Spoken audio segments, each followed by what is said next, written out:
Deputy Chief Eric Henderson. Morning, sir. Good morning, Mayor, Commissioners. Glad to have this opportunity to provide an update on police reform.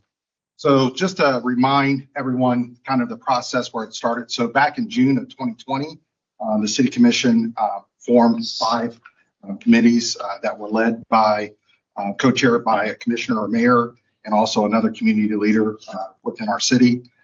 That covered oversight, use of force, training, recruitment, and community engagement.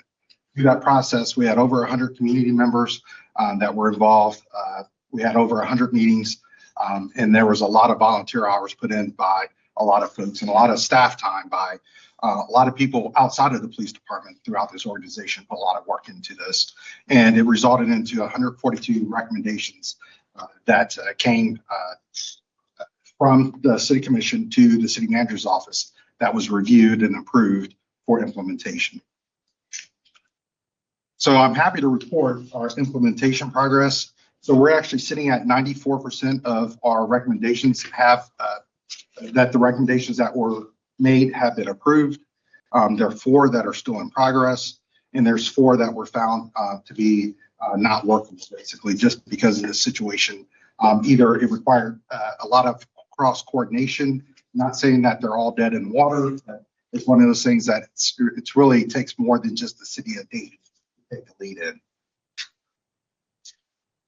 I think one of the major accomplishments of police reform, it was actually the first item that was recommended, was body-worn cameras. I'm happy to report we have over 400 body-worn cameras deployed out in the field. It also includes our parking enforcement aides now, and also our arson unit, who are sworn police officers that work under the fire department. We also still maintain 120 in-car cameras in our cruisers. And but I do want to highlight, I mean, we're spending a lot of money on this, $871,000 directly from the technology. That's the annual cost from the body-worn cameras, from the in-car cameras, and also just the personnel to redact videos. So that doesn't include some of the additional support, even expenses, and also the time that it takes to review a lot of these things. But we found, obviously, we knew it would, that it's going to be beneficial for the community. It's beneficial for our officers. It's beneficial for everyone involved because we get another set of eyes basically to see what occurred out on the scene. Next, moving on to use of force. So back in November of 2023, there was legislation that was updated concerning the use of force committee. That use of force committee meets twice a year. We had a meeting back in April of this year, and they reviewed our 2024 annual use of force report that was recently released and published to our website at DaytonOhio.gov on our police site. You can go to this report there. Also, the use of force policies were updated and implemented, and that work was completed in 2023 with a lot of input from the use of force committee. And we brought in, with the work with the law department, and brought in some experts on this topic. So just to provide some stats, just to show kind of some of the data that's reported out as far as use of force incidents and where those occur. We break that down by race, gender, what actions were occurring that led to the force being used by our officers in those type of situations. De-escalation in 2022, we finalized their training. Actually trained everyone in the Dayton Police Department. It's called ICAT training. It's from the Police Executive Research Forum. And I know you're going to say, what does ICAT stand for? So integrating communications and tactics, basically. It's basically when we respond to a scene, slowing things down if time allows. If the situation allows for that to occur, slowing things down, being able to take time to communicate, being able to stand behind cover. So like if we're able to stand around the corner from a suspect, if we're able to utilize a drone to de-escalate the situation, or at least provide intel to our officers. We had a situation on where an individual had a weapon in hand on a suicide type call, and we were able to deploy one of our drones. An officer around the corner was able to basically observe and watch when the suspect put the weapon down, so then that we can start engaging that individual in a more safe manner. We're now tracking all of our de-escalation attempts and our use of force review. I think it's important to note it doesn't catch every time we de-escalate a situation. It's only capturing when we've tried to do it when a use of force has occurred. I can tell you, our officers, there's times we're encountering people with guns and we're de-escalating that situation to a point where we're able to peacefully resolve. One such incident just occurred earlier this week where the U.S. Marshals were on Delphus looking for a individual wanted for aggravated murder in the Cleveland area. And when those officers were in the building, that suspect fired a round at those officers, actually struck the concrete right in front of them. They were able to back out. They did not engage the suspect. They backed out, called out our SWAT team, our hostage negotiations team, and also Montgomery County Sheriff's Office SWAT team. We deployed a drone. We reached out to Ohio State Highway Patrol for some of their assets, and we were able to slow the situation down. The suspect even fired at the drone while it was in the hallway several times. The suspect was able to take the drone out by utilizing a sheet and some other tools, but we had, luckily we have backups in place because we have multiple drones for these situations. But luckily we were able to de-escalate that situation and talk that suspect out and resolved it. And I can tell you, it was a tense situation where a suspect's firing rounds, our officers are on scene. And I think you hear that story, you think, come to a conclusion how that may end. And I think it gives me great pride that we're able to slow these situations down and come to a peaceful resolution. Those are stories that unfortunately do not reach the news, because I know we have a lot of mention the escalation can be working so well that hardly anyone is aware of it. So keep up the good work. So moving on to accreditation, there was a recommendation from the training committee about becoming accredited. So I'm happy to report that in 2025, earlier this year in April, we were awarded accreditation from Ohio Collaborative. We were one of the first 10 agencies in Ohio that was awarded actually accreditation from this organization. Ohio Collaborative has been around for a number of years, but they just basically made suggestions, and we could submit some stuff to show our policies, but it wasn't as robust as the accreditation process. So with this, there's 32 standards that we have to meet, including use of force, handling property evidence, pursuits, bias-free policing, serving search warrants, and those things. And we actually had on-site assessors that came in, reviewed our policies, looked at our training. We have to provide proofs to show that we're doing what we're saying in policy, and we're documenting that. And that process takes place every year. So we're one of the first 10 agencies in Ohio, and their goal is to have every agency in Ohio, because the one thing I'd like to point out, just in Montgomery County, there's 31 law enforcement agencies within Montgomery County. So if we're changing our policies, if we're doing things a certain way, there's 30 other agencies within this county that could be doing something different. So I think Ohio Collaborative helps kind of make sure that everyone's on the same kind of sheet of paper, so that we're all aligned on some of the high risk type situations.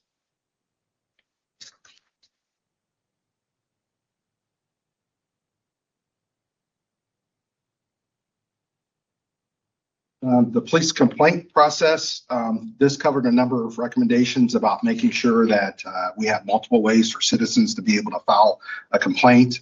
In 2023, we acquired some software that ties into our administrative investigation system. So on the left-hand side, you see the website for the Dayton Police Department's website. That ties directly into our IA Pro system, which is the same system our Professional Standards Bureau utilizes to take in all of our administrative investigations. So that was a great accomplishment. And then the Dayton Mediation Center's website in the middle has that same link that takes you to that, as well as a Human Relations Council has that information also. The Community Appeals Board, that legislation was updated in 2023. They still continue to meet. It's staffed by the Human Relations Council. I know Deputy City Manager Paulette, Valletta, and Law Department, and obviously the Police Department were there representing the city, where they're able to hear complaints or complaints from citizens where they feel like the investigation did not result in an outcome that they were favorable of. So I think it does give an opportunity for the citizens to be heard. And there's been some changes, recommendations made from that process that have been implemented. So I think it's always good to have another set of eyes on things. And I think more importantly, make sure that citizens have a place to be heard. Because at times we may be doing everything right, but perception's reality. If they feel like we did something wrong, it gives us another opportunity to explain ourselves. I can tell you it doesn't always result in still a favorable outcome for the citizens, but I still think it's a great opportunity for them to be heard. The independent accountability auditor, there was actually a new group in place. We used to just have one. It's still utilizing the same law firm, Ross, Brown, and Todd. So I can tell you, Jasmine attends the Community Appeals Board every time we have a meeting. She also provided a update to you back on March 15th, and then there will be an update coming up in September that she will provide. All three have been provided access to our IA Pro. They have basically access directly into the database. So they're able to go in and see what I'm able to see and what our professional standards bureau able to see. So they have open access, and they're going through and auditing certain things and making sure that we're in compliance with our policies and procedures. So as I said, that update will take place here soon. The mediation response unit, that started up back in May of 2022 with a soft rollout, and then it fully stood up. I think it's great news that they're fully staffed. It's the first time they've been fully staffed. They have 8 personnel. They have a coordinator, a supervisor, and 6 field responders.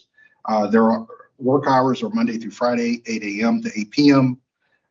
And some of the top calls they respond to are neighbor troubles, disorderly calls, and peace officer, check welfare, and juvenile calls.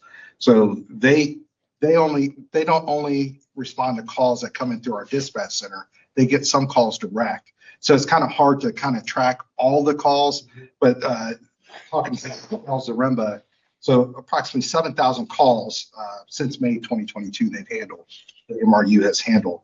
And I can tell you it's probably likely more than that, because I'm sure they're not taking credit for everything.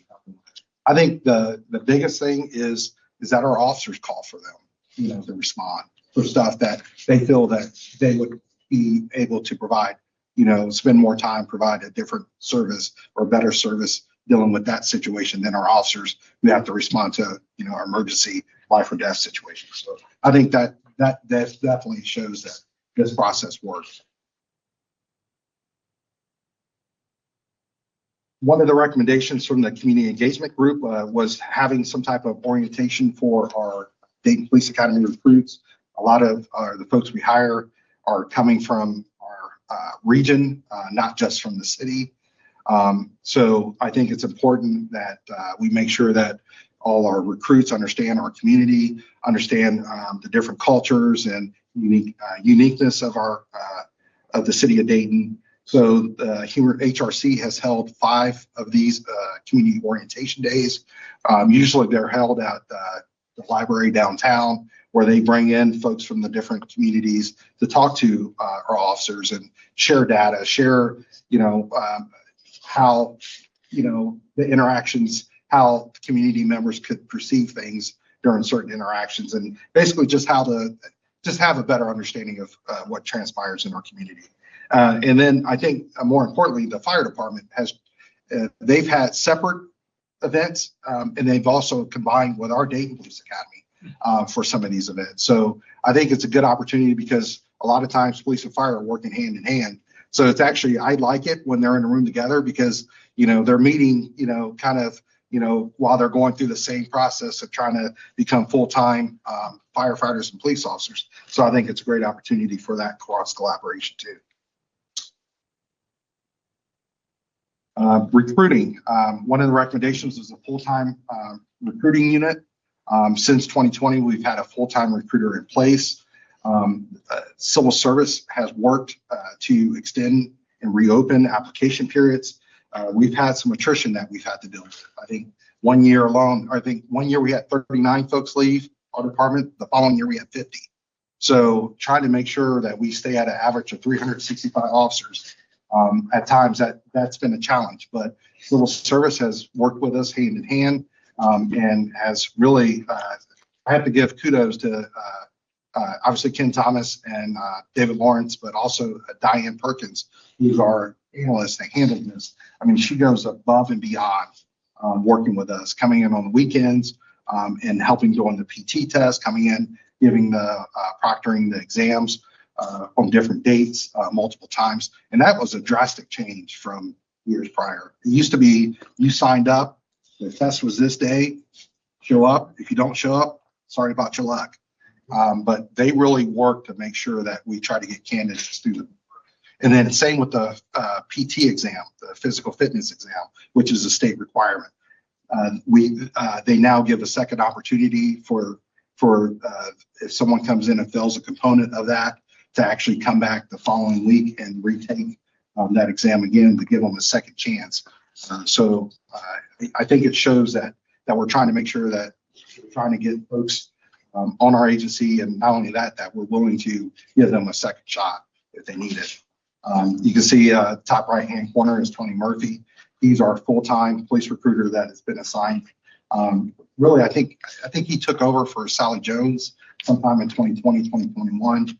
And then you see the bottom right cruiser. That's a cruiser he gets to drive around. We posted that on Instagram.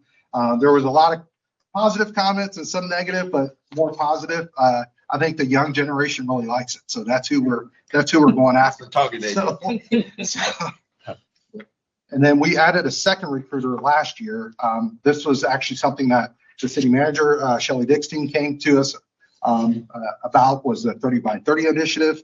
And what it is really to increase the representative women in law enforcement, specifically on our department. And it's trying to reach a goal of 30%, the department being 30% women by 2030.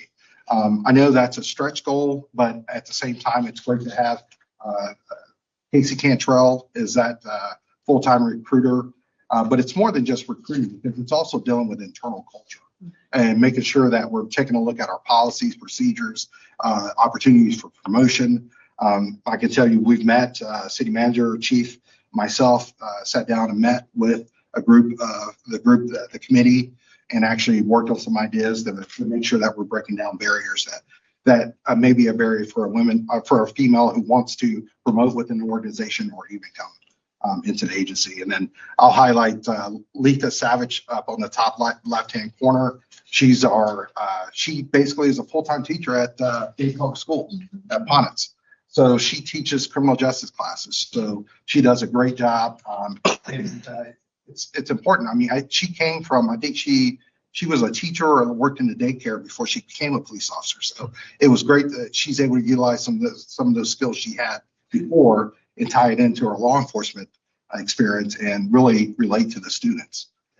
And then Officer Christine Hamilton down in the bottom left-hand corner, you'll see her at multiple community events throughout the community. She does a great job, and they both represent our agency well. So Officer Savage was also involved with a lot of truancy issues with Dayton Public Schools when I was there. Yeah. I want to report out on some of the statistics, some of our diversity statistics of our recruit classes. We have seen pretty consistent increases. Now, for minority, we're including female, basically anyone, and non-white males, basically, because there's a lot of underrepresentation throughout those areas. So we've seen increases in our academy class size, as well as the diversity within those classes. At the same time, we started a lateral class process, again, in collaboration with civil service and HR, human resources. I can tell you we have 5 individuals from that. They're doing a great job, but it's not been a game changer for us. It is great that we're able to do an interview and select folks that went through Sinclair's Police Academy or another police academy that are certified officers or officers with other agencies. But we're just not seeing a lot of folks that are coming through that avenue. So we're still focused on our open police recruitment, where we just take anyone and train them up as long as they have good moral character, clean background, and that are coachable, and train them to become a great officer. So, point that out. And then we're also starting to see where we're having more candidates than we have positions available, and that has not happened for a number of years. So the 117th class, that was actually budgeted for 32, and we had more candidates, and we went back and said, hey, can we add some? And fortunately enough, the budget and city manager's office allowed us to do that. So we were able to go up to 35, which is our largest class in probably 20 plus years. So that actually was in our academy. And then we were at 30, we started with 32 in the class that is in now. Unfortunately, we're down to 25. We are finding attrition is a little bit higher than it used to be in our academy class. Some people, they don't know what they want to do. And when they come in, they decide, hey, this is not for me. I don't feel like I will be successful at this. And they separate from me. But at the same time, we've gone in and done an inspection and audit. We have a full-time lieutenant that does that. Came in, did an audit, looked at the different academies throughout the state, looked at best practices for running police academies and made recommendations. Some of those things we're working to implement because, again, we have generational changes. We can't continue to do the same thing we did 25 years ago and think we're going to still be successful. We have to adapt to the new generation, and that's what we're trying to do. And this just highlights the diversity of the top line is going to be all minorities. Again, that's females and non-white. So we're definitely starting to see an increase, like I mentioned.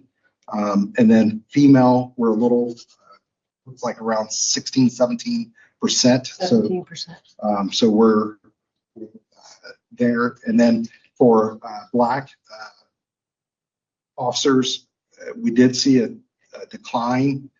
I can tell you some of that happened because when we had the deferred retirement option program, that started in 2003. From 2003 to 2012, we had a number of challenges with our hiring process, but also budget and everything else. We only had 3 classes during an 8-year period.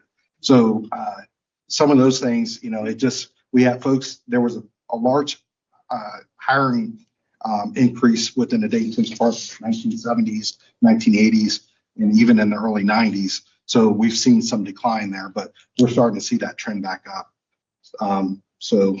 Which is positive news. And then we have 4 recommendations that are still in progress. So complaints incorporated into our annual performance metrics. And quite frankly, this is just something that slipped off the radar. So when we went back and looked through everything, wanted to make sure, so this was the easy fix. So starting next year, we're going to start tracking this as part of our management performance metrics and make sure that this gets reported out. And we track it quarterly. We report that to management budget. The city manager's office reviews that. It's reviewed as part of the budget process. And our goal will be 90% of the complaints resolved within 3 months. And a lot of that's tied to our labor agreement because we have contractual time limits for issuing discipline and things like that. And the reason why it's 90% because there's some that just requires more time. If it's a professional standards bureau investigation that's delayed and things like that. So, and I can tell you, I think I looked at the first half of this year, I think we're at 89%. Last year, I think we were at 90%. So we're meeting basically that standard. And then the cadet program, that's a work in progress. There's been some challenges with that, but we're in constant communication with Montgomery County. It's called the Work Innovation Opportunity Act. It's still connected to YouthWorks, but it's a different funding source. There's been a job description created with the city through with HR and civil service collaboration. And then the state is working to review a certificate program through Sinclair, because the goal is to move 18 to 20-year-olds to full-time employment, hopefully with our department. But at the same time, we want to improve these individuals' lives. So if there's any way that I think the city as an organization and Dayton Police Department can play a role in, changing the outlook, in someone's career path, I think that's a benefit to all of us. And then the hiring interview panel. So civil service has worked on this, and we reestablished neighborhood canvas for all police recruits in 2025. And then we're looking to establish the interview process in 2026. And then the traffic stop analysis. So we've reached out to the Ohio Consortium of Crime Science. They basically do research. They were the ones that actually did the research on the ICAT training that we brought in to show that it works. So we've been in contact with a researcher from the University of Cincinnati working on the plan. I can tell you the biggest challenge there is going to be the denominator, because what are we trying to look at? Because when you look at our violent crime in our city, homicides, 80 to 90% of our homicide victims are Black in our city. And unfortunately, a lot of times, crime, especially violent crime, it's people that So it's either, a close friend or someone, an acquaintance or something, that there's some type of conflict that results, unfortunately, in some of these violent crimes. So when we're working in these areas, we can't just base it off the census tract. So if you look at our data and says, well, the officers have stopped 80% or 70% of this, but our community is only X% of that, it's disparate treatment. And that's just not accurate. You have to look at who's driving in the community, who's involved in different incidents in the community, victims, arrests, everything. And the data is the biggest challenge. And then what are we trying to answer? And I could tell you that I think if we don't do this right, it could do more harm than. So I know I've had a conversation with the city manager about it. There was actually just some research that I plan to share with her that, where this comes up, it's one of those things that's hard to answer. So I think we have to take a hard look at that. With that, I will stop for any questions you may have. I know Mr. Joseph has to leave here shortly. Just wanted to hear him first. Questions? Thank you, Mayor. I do appreciate that. Thank you, commissioners. I just have one actually, and that was, first of all, thank you. This is a heavy lift all these years. We're now 5 years into this. This is awesome. This is pretty much what the division did. I know those of us who chaired committees, I would really appreciate the hard work that's going into this. My one comment is about one of them that was mine, the committee that Brandon McLean and I chaired oversight. And looking at the independent accountability auditor slide, and I think this 3-person team is the right step. I think if there's an improvement already, I'm looking forward to the September report. The one thing I do want to comment on is the 4th bullet, Penn's Community Appeals Board meeting. The slide 10, you're right there. So the 4th bullet. One of the goals of having an independent accountability auditor is for us to have fewer community appeals boards hearings. So I think the only reason that they should be attending CAB meetings is to sort of be able to avoid those in the future, to figure out what kind of cases, what kind of circumstance, what things happened, because we want fewer of those in the future. We're glad to have more complaints. We want to make it easier for people to do it. That's why we're glad to have more complaints in the short term. But in the long term, we want fewer complaints, fewer problems, fewer things happening, and fewer things getting to CAB. So I want to make sure that it's on the record that the IAA should not be CAB focused, except to use that as an example of things that went wrong, things that they can hopefully help to avoid upfront before this. I just want to make that point. I appreciate it. Yeah, and I would also add the Dayton Mediation Center, they have a full-time person dedicated to this. And I think that person, Janet Mueller, helps a lot guide. I think at times she gets phone calls and she's probably able to resolve. She works closely with Lieutenant Steve Bauer, who's a Professor Standards Bureau lieutenant, just to resolve things probably up front too. So that's great to hear. I can't tell you how great that is to hear. That's perfect. That's what we hope for. Thank you. Thank you. Turner-Sloss? Thank you, Mayor. Thank you for the presentation. Just a couple questions. I know I came in on the tail end, but I am going to review and then I'll shift over my questions if I have any to Ms. Dixon. You mentioned first, let me just say thank you for your leadership in providing the report, and I really appreciate you speaking to the traffic stop analysis. Thank you for highlighting the point of data is in fact a challenge, and we have to be very mindful and empathetic about how we utilize that data and whether it's serving more of in the positive and good versus in being harmful. So I just wanted to thank you for making that point and just uplift that point because you're absolutely right in terms of where we are, the disparities that go along with that. So you mentioned with the cadet program that there are some challenges at a high level. Can you speak to some of the challenges that you're seeing? Is it something that we can assist with, or what are you seeing in terms of the cadet program with the challenges? Yeah, I think the biggest thing is just trying to make sure that we have, because it's all based on, there's a standard in place, it has to be within a certain security level, making sure that we have a position for these individuals. So it's working through hand in hand with Montgomery County. I can tell you, it's just a matter of timing. There's a lot going on. So I think we're making progress. Actually, Major Paul Saunders has transitioned over to Community Service Division. Right. He's taking the lead on this now. So, and then we have the individual that's in place who used to be one of our community engagement officers, who's now a professional staff supervisor, who's also involved in this. So I think it's just working through it. We're kind of at a standstill. So with the state to review the certification process, because part of the goal is to make sure that they become employed full time. So if we have to be able to show that we're just not hiring them just to hire them, there has to be an end goal. So I think just working through some of that just takes some time. Thank you. And then the last point or question that I have on slide 15, the 117 and the increased class size.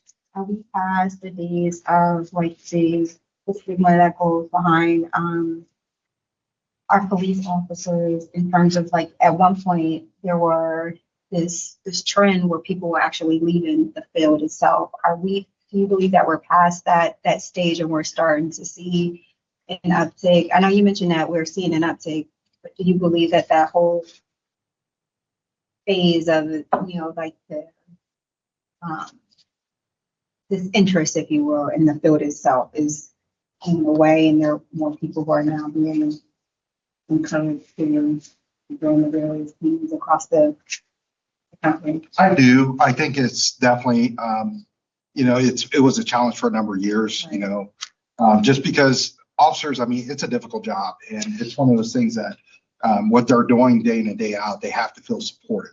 They have to feel supported by, us as leaders, by the community. So at times when folks don't feel that, they lose interest in doing something that's a very dangerous job.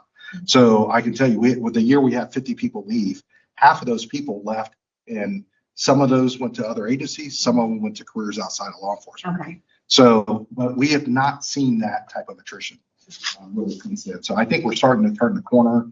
I know there's other agencies you read about, like Columbus and things like that have had challenges with staffing. They offered referral process also, and Columbus is very well paid. So it's not about pay all the time. It's about filling support and everything else. So I think that's important. Thank you very much. And Ms. Dixon, I really would like to thank you for the 30 by 30 initiative. I think that's great. I'm glad to hear the explanation because I was looking when I received it. So that's great. Thank you very much for pushing that forward. Thank you. Okay, Commissioner Frenchop. Yeah. Thank you for the report. Congratulations on the accreditation. I believe that came out of the training. Part of this. That's an important step. So thank you for being not only accomplishing that for our department, but we know that other departments around here will feel that the standard's been raised. And so you're improving police public safety for the whole region. So thank you. If I could add a comment to that, actually, our general counsel, Andy Sexton, is actually part of a committee that meets to go to talk through what standards that they're going to implement next. So it's great having, someone that was a 20-year prosecutor who now is assigned to our department full time, part of this process, and understands kind of, he comes to all our command staff meetings and everything. So he gives a unique perspective to them also when developing standards. So it's good to have that level of involvement throughout the state. Great, thank you. Thank you for including the 4 that are in process. Could we get a list of the 4 that were implausible? It'd be helpful just to pull those out and be able to look at what those were. So I can tell you one of those was the recommendation for not interviewing juveniles basically at all. And I can tell you if that was implemented now with the level of crime that we've seen with grand theft autos and things like that, that would be a detrimental impact on our community. So, I can tell you that's one of the ones that just was not feasible. But there was one dealing with basically diversion for youth. What we found when we were looking at that is Montgomery County has a lot of programs through their juvenile justice center already in place. And if we were going to change that, that would have to be a county-wide type process. I can tell you when you look at what we're doing with Group Home, trying to make sure that we're working on some of these things maybe, but it's not necessarily in that box that was set up there. But I think there's a number of things that we're working on that's kind of in line, but we can share that. Great, I appreciate that. And that's also on the transparency website too. Sure. So you can actually click on it, community. If you go, it's actually under the city commission on the police reform implementation tracker. And so any community member can go look at any time and see those things also. One of the ones that's in process is that report of traffic stops, and that came out of my work. I'd be glad to hear the concerns and the report you just reviewed. Be glad to talk with you about, what the goal of that was and how we make that meet, the goals of the recommendation, because as you remember, it was citizens and police who were on those working groups, and together we came to that recommendation. And I think all of ours came out unanimous. And so there's a goal to help the community understand that our police are enforcing laws fairly. I think I'm trying to remember the conversation, but I think that was the goal. And we didn't know if we could say that or not. And the hope of the report was to either demonstrate that we are or we're not, and if we're not, what steps we need to take to make sure we are enforcing fairly. Yeah, and I could tell you one of the things we do. So we do actually random audits of traffic stops every month, and they're assigned to 2 individuals that are contractors who do our video redaction. So they're reviewing a lot of body camera. And they're retirees from a department that served in our professional standards bureau for a number of years. So we have a lot of confidence. If there's issues that they observe, those they can come to us and we'll address those in their document. So there are things we review 30 other type incidents. We have our business analyst who runs a list randomly and pulls this information. So we don't have people randomly selecting whether or not, to look at something. And then he pulls 15 calls for service a month, 15 subject stops, so like FICs, and 15 traffic stops. And those are reviewed every month to make sure, because first off, if it's calls for service, if it's a call, they should have activated the body camera. Was it activated? Because if we can't find body camera video, that's a problem. So we're making sure that people are utilizing these things, and then also how they responded.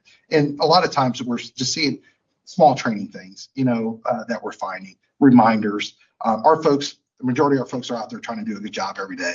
They have the right, goal in mind. They want to make sure, and that's so at times we're wanting to make sure that we're providing the training and guidance to make them as successful as possible. So that's something we are doing. I think it's important to highlight. Having done ride-alongs our officers really don't have the times I've been on ride-alongs, they really don't have a lot of discretion to do self-initiated calls. I mean, they're responding to the board, right? Calls for service. And so there's not to be, and I think if I remember the intent of that recommendation, it was in those times where the officers have discretion, which I would imagine is quite few. Maybe it's different during the daytime, but in the evenings when I've ridden along, they're not doing self-initiated calls.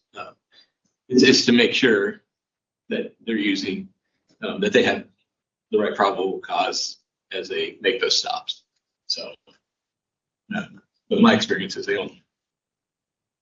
those are a small percentage of all the calls that they respond to. Yeah, it really fluctuates. I mean, it depends on the day of week, time of day, the officer at times, depending on what's going on in their beat but yeah, at times we don't have time, but at times we do. And then when we're doing some directed patrol to address our violent crime, those are times where some of these things are.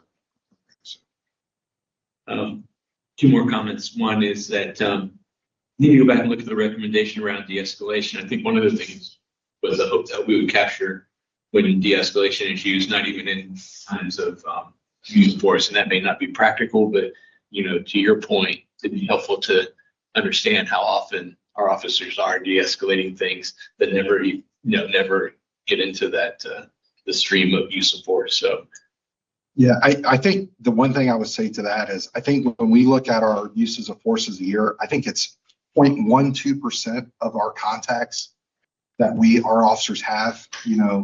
Our officers respond to 140,000 calls for service, and that includes some self-initiated. Most of those are citizen generated. And then that doesn't include just regular conversation on the street. And then even when we look at when we have someone resisting arrest, there's only a fraction of time we're actually utilizing what meets physical force in those situations. If we're just wrestling with someone to get cuffs on, there's no punches thrown, there's no injuries to the individual, so there's that. So, that's why I say it would be hard to really, because I've been, when I was on the street a long time ago, many years ago, there's times where you're in a domestic violence situation where someone's tensing up and you calm them down. It's just, how do you, it's so much. It's hard to capture. And that's why I think it's important to make sure when force was used, that what did we try to do to not use force in those situations? I think that's the metric. And then last, can you remind us where we are in the current recruiting period? As far as? Like for the next class? So right now, they just did the PT exam. I think it was about 3 weeks ago. So they're going through the process. There's a class of 32 that starts in November. So civil service is going through that process now to try to get to that 32 number for the November class. And then there is, I don't want to, put the cart before the horse, but we're looking at our numbers, what it would take to have that average of 365. So the way it looks now, in conversations, I'm not committing to anything, but probably 32 in the May class, and then the November class would probably be a smaller class. We are starting to finally get where we're getting north of that 365.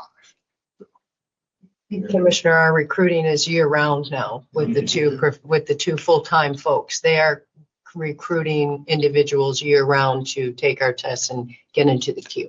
And the plan is to still have 2 classes a year, even when, as long, because we have attrition, 18 to 20 has been our attrition every year, and then we saw those anomalies. So we have to do some type of hiring every year. So how do we do that where we don't want to keep people waiting a year to get on?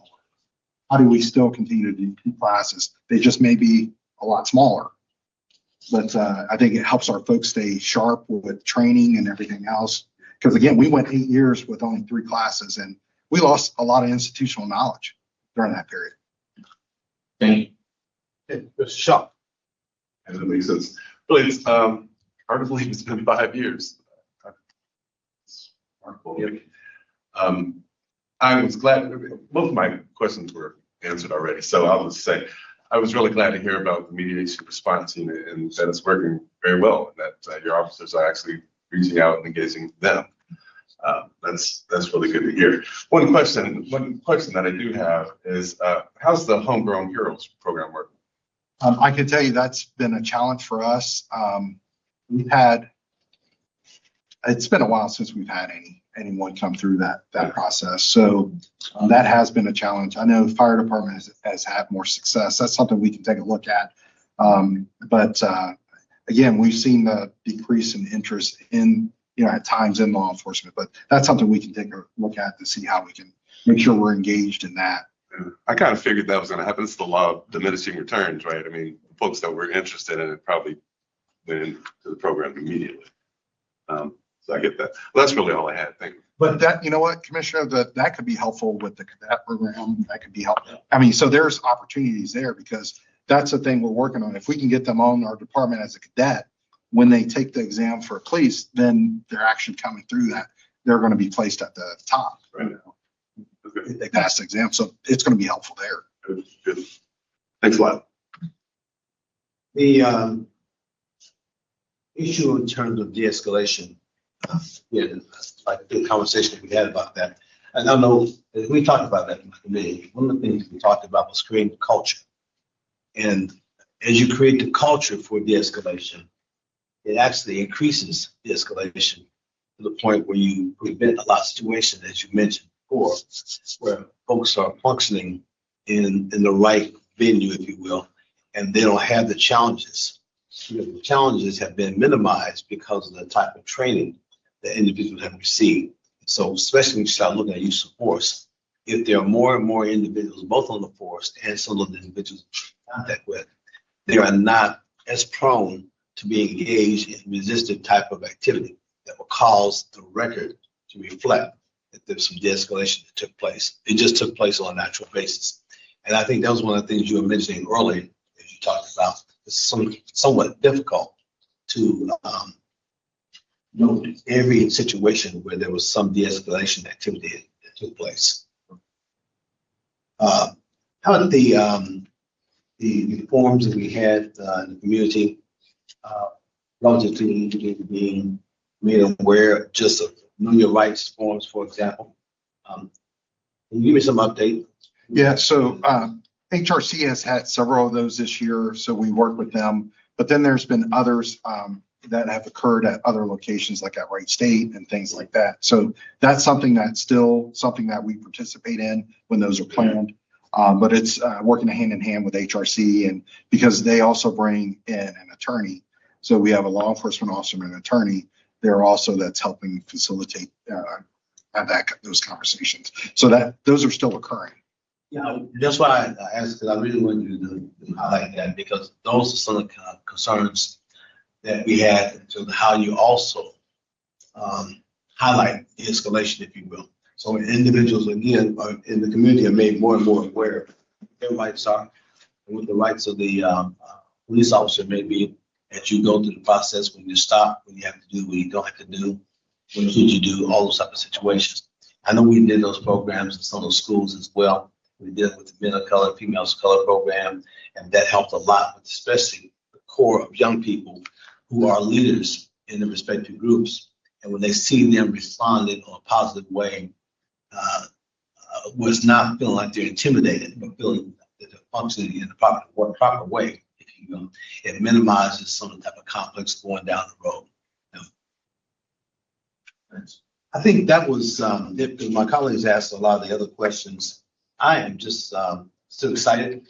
I'm still excited about the fact that us using or winning the another Hall of Fame award recognition for the work that was done by all the citizens who were involved in this process. Again, just going back to the top, looking at more than 100 citizens who were involved in this whole process for the recap, if you will. That is more good information that I think should be shared in terms of where we are, especially getting the update that we have in terms of what happened relative to those type of situations. And looking at 104 recommendations, And that's probably, what's the percentage of those that we, or 142. 40. Yeah, so 134 have been implemented. That's major. That's major. If I can just add real quick too, that's through other challenges we're dealing with some of our crime challenges we're dealing with some of our, things in NATO and things like that. So, I mean, there's a lot going on in our communities that we're all dealing with. So I think it is a testament to all the community members that participated, all of our officers that participated, and all the work that has been done in making sure that we're keeping our eye on this. Just let y'all officers know that we are excited and appreciate the work you're putting in. A lot. That's all we have, Mayor. We're good.